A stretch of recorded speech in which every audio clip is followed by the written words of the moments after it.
Billions were being offered and none of it was heading to the WTA. Brands weren't simply pursuing Eala. They were forsaking the entire tour.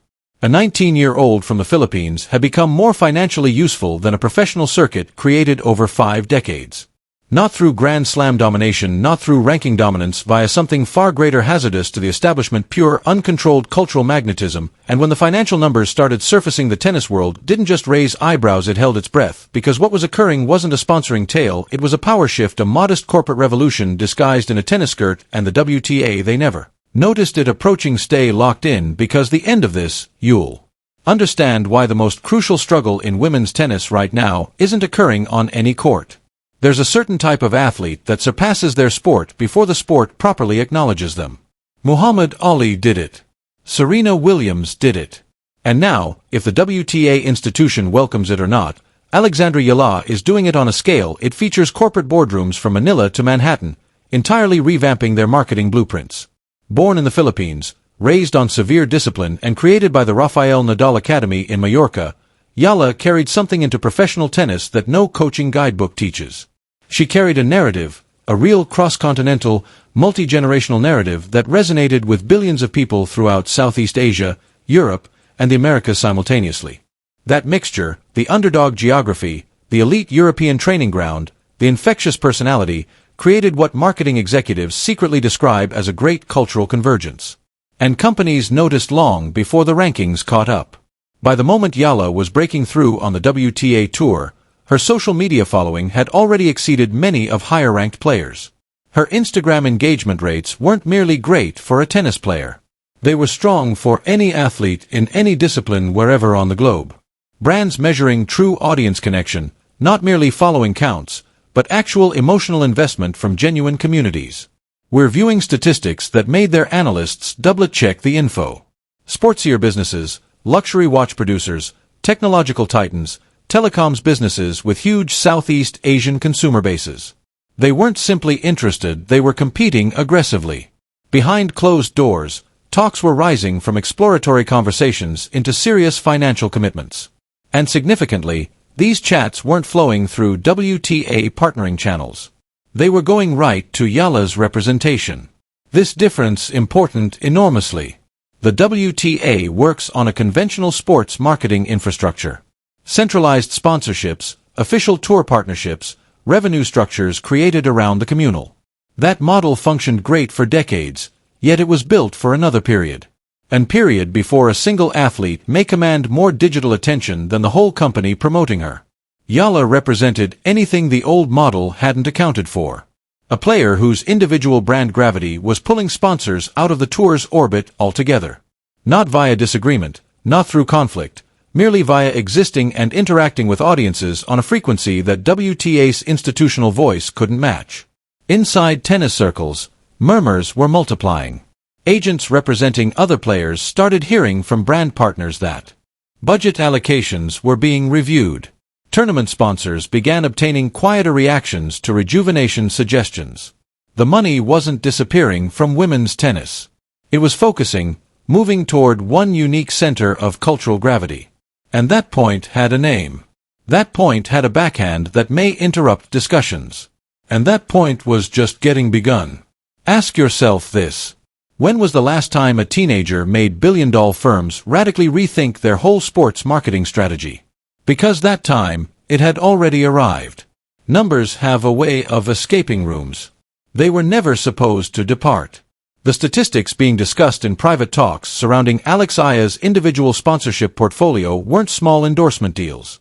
These weren't the usual mid-tier layouts that professional tennis players outside the top 10 often secure. What was circulated in private term sheets in preliminary agreements reflected a kind of financial commitment that placed a player still ascending the rankings, in commercial negotiations normally reserved for established Grand Slam champions. Reports emanating from sports business circles indicated each brand offers approaching statistics that aggregated over many alliances established a whole portfolio value estimated not in millions but in the billions when projected over multi-year commitments. A telecoms behemoth with huge Southeast Asian market penetration was reportedly among the leading runners. Several sportswear businesses interpreting the cultural imprint AIA controlled across a large and increasing customer demographic entered important conversations. Technology brands finding true ambassador voices in developing markets saw her as irreplaceable. What made these offers special wasn't merely the scale, it was the structure. Brands weren't approaching Eala's team wondering how she fit within existing WTA neighboring partnership frameworks. They were constructing totally bespoke setups, imaginative partnerships, ownership holdings, and sponsored content projects, long-term ambassador architectures that treated her as a media entity rather than merely an athlete endorser. One sports marketing analyst speaking to industry articles described the scenario with stunning directness. Brands had fundamentally decided that the audience emotional connection Eala established was more effectively accessible by going surrounding the tour than through it. The WTA's official partnership infrastructure, although valuable for reaching large tennis audiences, couldn't give the exact, deeply faithful, culturally distinctive communities that followed Eala personally. For the WTA, this fact carried severe financial implications. When companies redirect sponsorship capital away from organizational partnerships toward individual athlete deals beyond tour buildings, the collective loses leverage. Other players lose visibility. Smaller competitions lose financial streams. The entire ecosystem feels the burden. And here's the dimension that genuinely intensified the tension. Eala wasn't engineering this circumstance. She wasn't placing herself adversarially against any institution. Her representation was merely responding to exceptional market demand with proper commercial approach. That's not revolt. That's business. But the penalties for the WTA were equal regardless of purpose. Behind closed doorways, tour executives were having unpleasant chats. How does an organization keep sponsorship significance when one of its own members has become a more appealing individual investment than the communal platform? How do you reorganize commercial frameworks created for a pre-social media landscape to accommodate an athlete whose personal audience dwarfs institutional reach? These weren't hypothetical strategic questions anymore. They required immediate answers. And the WTA, for reasons that will eventually become extremely public, appear to be seeking for the answers much too slowly. The billion-dollar question wasn't if Eala merited these offers. Nobody genuinely challenged that. The question ripping through tennis boardrooms was considerably more unsettling. Had the WTA already lost the commercial narrative? And if so, could they ever truly recover it? Silence at moments of systemic crisis is never truly silent. It indicates everything. While brand negotiations surrounding Eala were intensifying and sports business media was beginning to link dots officially, the WTA's official communication routes remained conspicuously silent.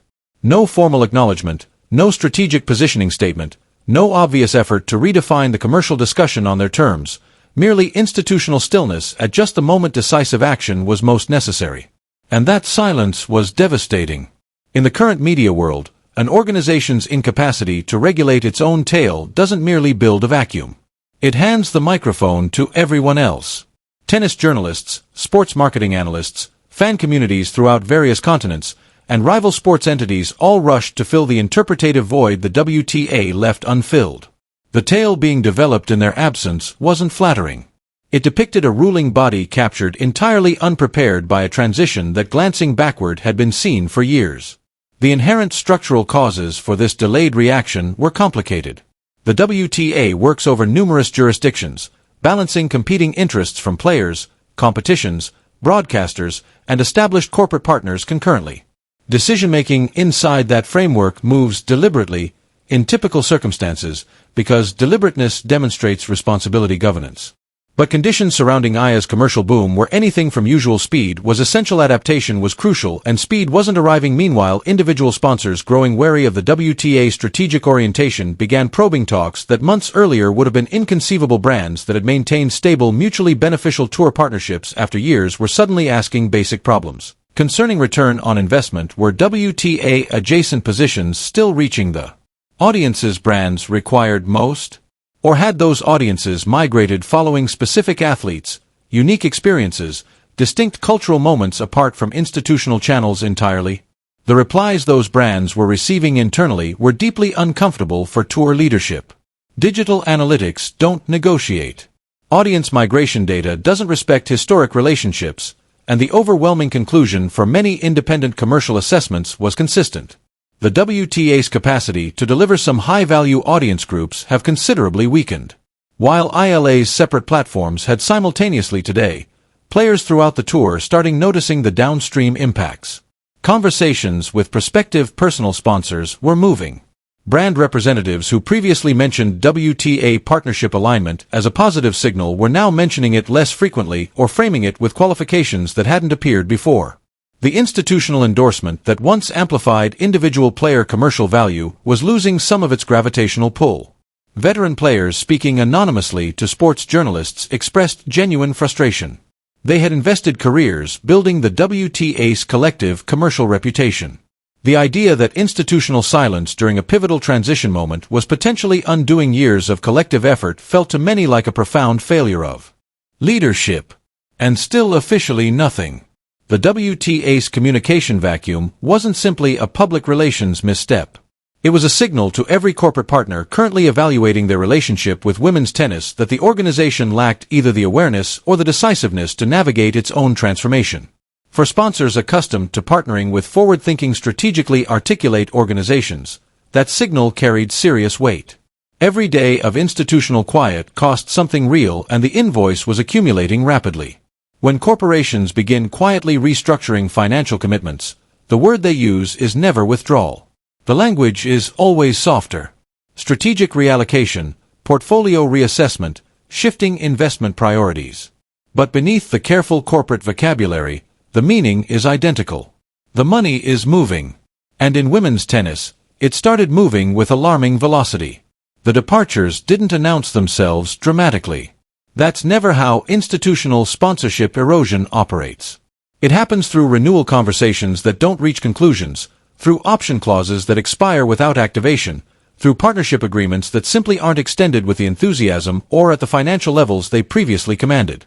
Gradually, then suddenly, the commercial foundation began showing fractures.